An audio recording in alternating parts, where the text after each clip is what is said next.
All right, let's get right into it. If you're an investor looking at the Australian market, there's one name you just can't ignore: Commonwealth Bank, or CBA. It's a true giant. The real question is it a rock-solid fortress for your money? Or is it sky-high valuation just a fantasy that's waiting to pop? We're going to break down the good, the bad, the bull and bear case for Australia's biggest bank. To really get your head around CBA, you have to start with this number: 32.8%. That is the absolutely staggering percentage of Australians who say CBA is their main bank. I mean, think about that. That's a level of market dominance that's almost unheard of anywhere else in the world.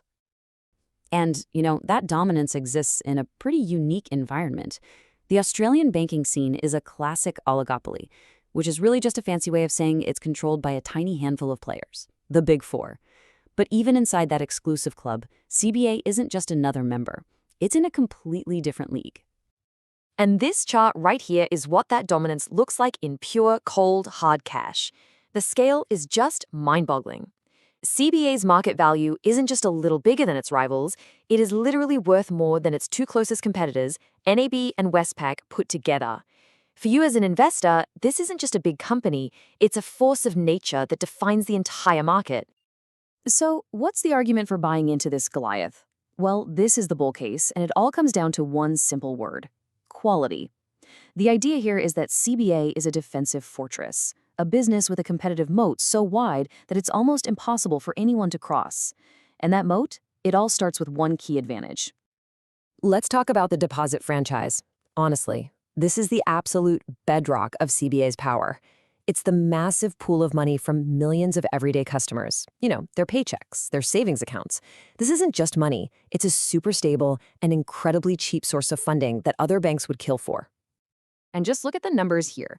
A whopping 78% of all the money CBA uses to run its business comes from these stable, sticky customer deposits. So while other banks have to go out and borrow more from volatile and expensive international markets, CBA basically runs on the cheap fuel from its massive customer base. And what does all that cheap funding get you? Well, it translates directly into better, market-leading profits. It's that simple. Whether you look at its net interest margin, that's the core profit it makes from lending, or its return on equity, CBA consistently turns its built-in advantages into better returns for its shareholders than any of its rivals. The other huge piece of the bull case is just pure safety. The bank's whole strategy revolves around keeping what it loves to call a fortress balance sheet. And this isn't just about surviving a recession. It's about having the financial muscle to actually thrive when times get tough. Okay, I know these numbers can look like a bit of alphabet soup, but for an investor, they spell out one word: safety. That CET1 ratio, for example, is the key measure of its ability to soak up losses, and it's way, way above the legal minimum. The other ratios basically show it has more than enough cash to survive a 30-day crisis, and that its long-term funding is locked in. It all adds up to a massive safety cushion. Okay, so we've got a dominant, super profitable, and incredibly safe business. Sounds perfect, right? So, what's the catch? Let's flip the coin and look at the bear case, because it really comes down to a single, glaring issue for anyone thinking about investing: the price. This table lays the problem out pretty starkly. CBA is trading at a price-to-earnings multiple of around 28. Now, to put that in perspective, that is roughly double its direct competitors, and it's way higher than its own long-term historical average of about 16. The market is paying an extreme, top-of-the-market premium for CBA's quality. And that leads to this critical warning. When you pay a price this high for a stock, you're essentially betting on perfection. There is zero margin of safety. Any stumble, any sign of slowing growth, any little shift in how the market feels, and that premium valuation could disappear very, very quickly. And make no mistake, the business is not without its challenges. There are some powerful headwinds blowing right now. Competition in the mortgage market is absolutely brutal, and that's squeezing profit margins. And at the exact same time, its own costs are going up, thanks to inflation and a massive new spending program. So let's talk about that spending program, because it's right at the heart of how CBA is trying to justify its high price. It's making a massive, multi-billion-dollar bet on technology and artificial intelligence. This is the scale of the gamble. $2.3 billion. Let that sink in for a second. That's how much CBA is now investing in technology every single year. It's a huge commitment, and it's being done to fight off a very real and very scary threat. This quote captures that fear perfectly.